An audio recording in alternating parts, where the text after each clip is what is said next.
नमस्कार दोस्तों, welcome to my YouTube channel Bhatji Technical. आज की वीडियो में हम लाइन टेस्टर किस तरह से वर्क करता है और लाइन टेस्टर में जब भी हम किसी सप्लाई को चेक करते हैं तो हमें शॉक क्यों नहीं लगता है, इसके पीछे क्या रीज़न होता है, आज की वीडियो में हम सीखने वाले हैं। सबसे पहले हम ये समझ लेते हैं कि लाइन टेस्टर को यूज़ क्यों करते हैं। बेसिकली जो लाइन टेस्टर होता है उसे हम कहीं पर भी फेस फायर को चेक करने के लिए करते हैं। चलिए लाइन टेस्टर की वर्किंग समझने से पहले हम लाइन टेस्टर में कौन कौन से कंपोनेंट होते हैं उनको समझ लेते हैं। सबसे पहले इसमें एक मेटालिक रोड होती है। ये मेटालिक रोड है। इसमें एक मेटालिक रोड होती है जो कि एक कंडक्टर गुड कंडक्टिव मटेरियल से बनी होती है, जो कि यहाँ से लेके यहाँ तक होती है। ये यहाँ तक है, ये दिखा है डायग्राम में, यहाँ तक बनी होती है। उसके बाद इसमें एक रेजिस्टेंस होता है। ये रेजिस्टेंस 1 मेगा ओम तक का होता है, 1 मेगा ओम। और उसके बाद होता है नियॉन बल्ब। एक नियॉन बल्ब है, उसके बाद ये नियॉन बल्ब होता है यहाँ पे। इसमें समझ लेते हैं हम। ये रॉड है यहाँ तक, ये फिर ये रेजिस्टेंस है, फिर नियॉन बल्ब है, फिर ये स्प्रिंग है यहाँ पे। ये स्प्रिंग होता है, स्प्रिंग, ये रहा स्प्रिंग। और स्प्रिंग के बाद होती है ये कनेक्टर, जिससे हम ये जेब में अगर कहीं पे इसको हमें रखना है तो उसको कनेक्ट कर लेते हैं। और उसके बाद होती है कैप। इसको हम ऊपर से कैप लगा देते हैं, तो इसको हम टच करके फिर इसको यूज़ करते हैं। अब हम जानते हैं कि इसमें लाइन टेस्टर काम कैसे करता है, इसकी वर्किंग कैसे होती है। तो लाइन टेस्टर में ये मेटालिक कंडक्टर है। इस कंडक्टर में जब हम किसी वायर को टच करते हैं, फेस वायर को टच करते हैं, तो यहाँ पे हमारी सप्लाई यहाँ तक पहुँचती है। यहाँ पे एक रेजिस्टेंस है 1 मेगा ओम का। रेजिस्टेंस जो है, जितना भी वो करंट है, करंट को कम कर देता है। जितनी भी करंट आ रहा है इसमें से करंट को कम कर देता है।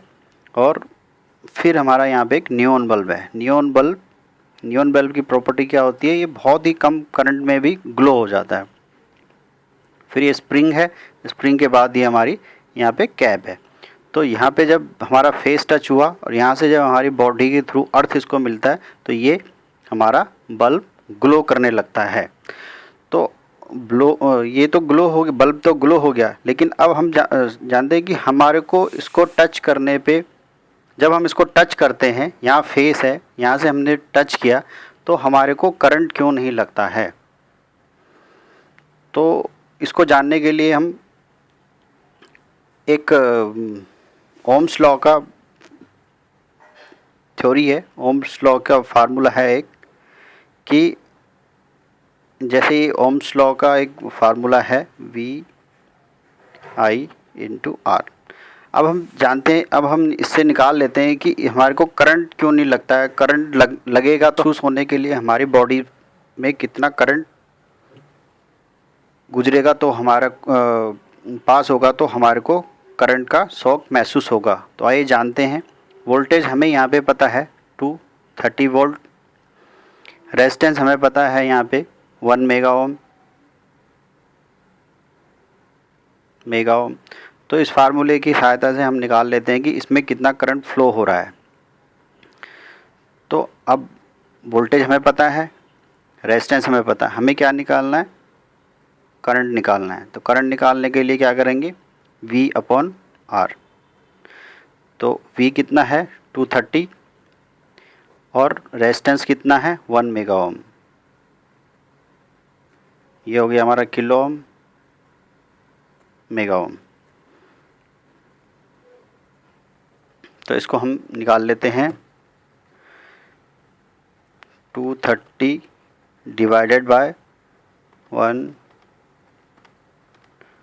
मेगा ओम, तो ये आ गया आपका 0.0002023। ये आ गया आपका माइक्रो ओम, ये आपका माइक्रो ओम आएगा, ये आ गया मिली, ये हो गया माइक्रो ओम। तो 23 माइक्रो ओम इसमें से जाएंगे, इसमें से पास होंगे 23 माइक्रो ओम। 23 माइक्रो ओम पे हमारे को कोई शॉक नहीं महसूस होता। हमारी बॉडी से जब 1 2 3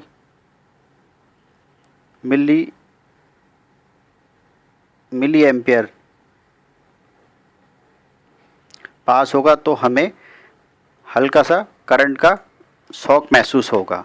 तो इसलिए हमारे को करंट का शॉक महसूस नहीं होता है।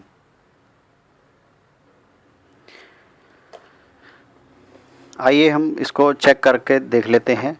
ये हमारी एक वो है कनेक्टर है, इसमें फेस और न्यूट्रल है। तो हमने इसमें चेक कर लेते हैं। ये फेस वायर है, फेस में लगाया हमने तो ये बल्ब ग्लो कर रहा है। जैसे हम अपनी बॉडी का इससे टच हटाते हैं तो ये बंद हो जाता है। जैसे ही हमने टच किया ये ग्लो करने लग जाता है। हमने न्यूट्रल पे चेक किया तो यहाँ पे कुछ ग्लो नहीं होता है।